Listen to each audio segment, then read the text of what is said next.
Alright, we're back home at Capital Casino. Headed in to play some 1-3 Texas Hold'em. Beautiful California weather out here. Sunny day. I still have my jacket. I don't know how long I'm going to be staying here. So we're going to head inside and hop right in, hopefully. After a short wait, we hop in the 1-3 game with 500 in chips in front of us. The player in seat 1 has been extremely active. He has a tendency to check his big hands so he can check raise with them, and he leads with his mediocre and bluffs. So keeping that in mind, our first hand we play against him, we pick up a pair of aces on the button, and we raise to 15. And naturally, because he's playing just about every hand, he defends, and so does the person in the cutoff. So we go 3 ways to a flop of Jack 8-5 with 2 diamonds. This type of flop can hit our opponent's ranges pretty hard. So when it's checked to me, I'm going to bet 25. I'm kind of just hoping to take it down here, but the big blind puts in the call, and now it's to the cutoff. He tanks for a while before finally putting in the call. The cutoff has a pretty good size stack, so I have to still have some concerns about him. The turn card is the 7 of hearts, completes the obvious straight draw of 9-10.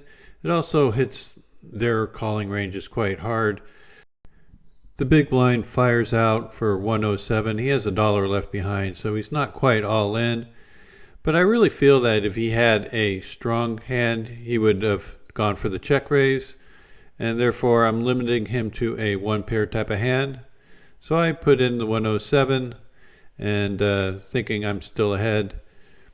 River card comes as a 6 of diamonds. He checks it, I check it back, and he shows King Jack. So it's nice to be back on our home turf and dragging a pot. I always like to mark my territory with a little spray. After a limp from the cutoff, I look down at 2 black jacks on the button, raise to 20, and get a call from the small blind, big blind, and the cutoff. So we're headed 4 ways to a flop with 80 in. Both the big blind and the cutoff has been very active. The small blind has been a little bit more conservative. We see a flop of Queen 7-4, rainbow. It quickly checks around to me. I have concerns. I'm not going to fire with 3 players in here, so I check it back. Turn card is a 5 of clubs, puts up a backdoor flush draw. It's checked me again. Here I can either check back or take a stab.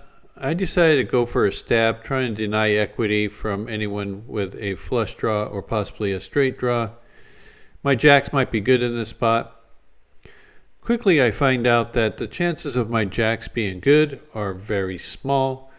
The small blind puts in the raise to 100. At this point, I'm pretty much done with the hand. The big blind now tanks for a little bit before finally deciding on a fold, and then it's to the cutoff. And the cutoff seems to have a decision to be made. He tanks for a very long time, and he finally decides on putting in the shove. He shoves for about $450. With this bet, it seems like he is afraid of a flush draw, and he has a very big hand. Of course, I'm done with the hand. I'm getting out of there. The small blind quickly calls, and she says something about, "You got a set?" And he goes, "No, I got a straight." And he ends up showing 6-3 offsuit to take this pot down. There are 2 early limpers. I look at ace-queen offsuit, raise to 20 from the hijack. We get a call from the button, the big blind, and 1 of the early limpers. So we're headed 4 ways to a flop with 84 in the pot. Flop is pretty good. It comes Queen, Jack, 3, rainbow. So I got top. They check to me. I'm going to c-bet for $35. I've been trying to size up my c-bets just a little bit so I can size up my turn bets even more. The button figures it's too much for him to call, so he ends up folding, and so does the big blind. Only the limper decides to come along, and he puts in the 35. So we see a turn card and it's a 5 of diamonds. Pretty good card. Doesn't complete any of the obvious straights. It does put up a backdoor flush draw. And when he checks over to me, I'm just going to size up again. This time I go for about half pot, which is $75. I'm looking for a little bit of action, and if he wants to give it to me, I'm happy. And he decides on a fold, and we take this one down with our top. I'm under the gun with ace-king offsuit, raised to 15. I get a call from the low jack, the cutoff, and the big blind. So we're headed 4 ways to a flop with 61 in. All 3 players have been very active so far this round. So when I see a flop of king jack 3 and I'm check 2, I'm going to go ahead and c-bet, and it's going to be larger. So I go 2/3 pot on my c-bet to $40. My c-bet sizing is just to charge these active players as much as I can for their activity. If they want to come along and gamble, fine. Let them pay a little bit more to do so. The first player folds, and the cutoff puts in the call fairly quickly once the other player folded.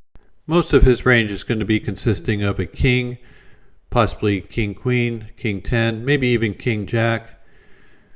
Also, hands like straight draws are possible, hand like queen 10, ace 10, something like that. Big blind also puts in the call. He has a much wider range. He can be holding a jack in this position. But when the 7 of spades comes on the turn, it puts up a possible backdoor flush draw, but it doesn't complete anything else. So I feel pretty confident I'm in the lead. I bet 115, which is 2/3 pots again, and the cutoff thinks for only a short time before putting in the call. I really have him on a hand like king queen, king 10. If he had king jack, I think he would just shove because he only has about $85 left behind, and he would want to get out the other player. The other player folds, and we're off to see a river, looking for a blank on the river, and instead we get a 10 of spades. So it completes the backdoor flush draw, puts up a possible 2 pair for king 10 or jack 10. I shove because I'm not folding, and looking for a call from a king queen. I get a call from king queen, but it happens to be king queen of spades. So it's a bad run out. He flopped top pair, turned a flush draw, and got there on the end. Not much I can do. I think he would be calling just about any size bet with that particular hand. We're under the gun with 2 red 10s, open for a raise to $15. We get 7-way action on this hand. So 6 callers are coming along. Pretty juicy pot. Looking for a flop with a 10 in it. Oh, would that be sweet? Instead, we get a flop with absolutely nothing in it. It comes king, queen, 8 with 2 clubs. So we're done with the hand.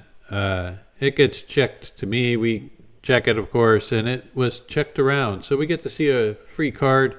Maybe we can hit a 10 here, but instead they put up an ace of spades. So, of course, we're still done with the hand. We have no intention of putting any money into this pot. Ace, king, queen, 8, 2 flush draws. Even if we catch a 10, it's going to be dirty. It gets checked around one more time, and I go, well, maybe we get a red jack or something. River card comes is a jack of spades. So we make our straight, but there's also a flush draw, and there's 6 opponents out there. The first opponent kind of looked like he wanted to check it, and then he decides on betting. The next player puts in the quick call. $25. I don't know. I thought about folding this just because I didn't want to pay off a flush, but I put in a crying call, hoping to get a little piece of this. I'm sure no one has less than a 10 in this spot. Both players end up having a 10. One had ace 10 and the other one had 9-10. There's been a couple times I picked up a big hand in either the small or big blind, and with a bunch of limpers I put in a big raise, and everyone folded. This is one just like that. I was kind of hoping someone would play back at me.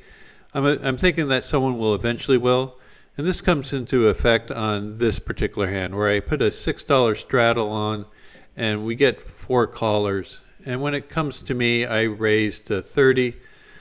I'm thinking that I'm going to get action. I've been doing this a lot on my blinds, and when I have a straddle, it's just like having another blind. So I end up getting 2 callers, and we're going 3 ways to a flop, and it's 3-3-10. Very good flop. I'm going to c-bet for $50. This is a little less than half pot. I'm looking for some action. Maybe someone will play back at me, and luckily enough, the person in the cutoff jams. Now, there's 2 type of hands I figure he would jam with. One is a flush draw, which is probably the most obvious and the one I'm worried about the most. The other is a 10. He's afraid of maybe an overcard. I don't think he'll be jamming with a 3. That would be very unusual. He has a very large stack. Of course, I put in the call. I'm willing to go up against a flush draw. The runout comes where I make a full house on the end, and he shows that he had 10-8. And so I take this one down, and I'm quite happy with the size of the pot. After an early limper, I look at 2 black kings, decide to raise to 25 from the low jack. I have about 850 in my stack. It's folded to the player on the button, who also has a very deep stack. He has a little over $700 in front of him. He's been very conservative so far today and hasn't 3-bet at all day long. And he decides this is an opportune time to 3-bet me to $80. I'm putting him on a very tight range. Queens plus, ace king. That's it. The queens plus, I have dominated. The ace king, I'm a big favorite. And the aces, well, I'm a big dog. Our stacks are really deep. I didn't want to 4-bet and be faced with a 5-bet shove with these deep stacks. So I decided to play the hand out of position with a call and navigate from there. So we're going heads up to the flop with 167 in the pot. Looking for a clean flop, something without an ace, something without a queen, and I get ace 6 deuce with 2 hearts. This is one of those good news, bad news flops. Good news is, well, there's less likelihood that he has pocket aces because there's an ace on the board. Bad news is, if he had a hand like ace king, he's now way ahead. Other bad news is, if he had a hand like pocket queens, he won't be as actively willing to put chips into the pot. I end up checking it to him to see what he would do.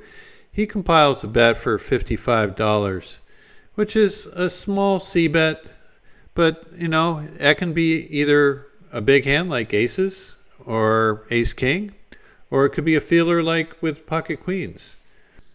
When the ace of hearts comes on the turn, it's very unlikely that he has pocket aces, and more likely he has a hand like pocket queens.